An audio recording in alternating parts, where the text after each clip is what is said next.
This marks the return of the former Prime Minister Raila Odinga, a final time to the place where he was born, and presumably the first one, ferrying the top military officials.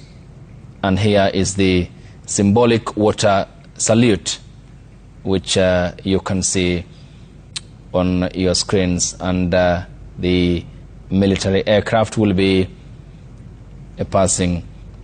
The gesture also caught the attention of many Kenyans when the KQ flight landed from Mumbai, bearing the body of the former Prime Minister, and the symbolism it bears, not such a common occurrence,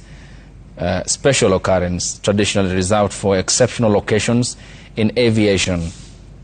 such as the retirement of a senior pilot, the inaugural flight of a new aircraft, or the final journey of a distinguished individual. And so was the former Prime Minister Raila Odinga, whose body is aboard this aircraft, which has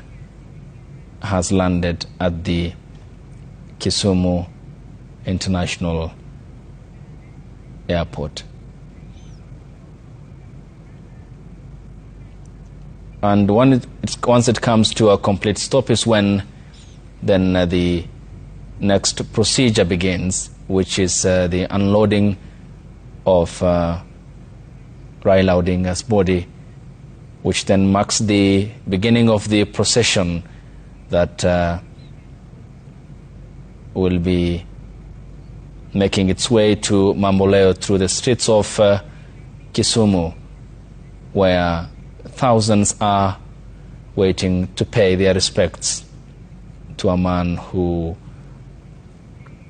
they had described as a defender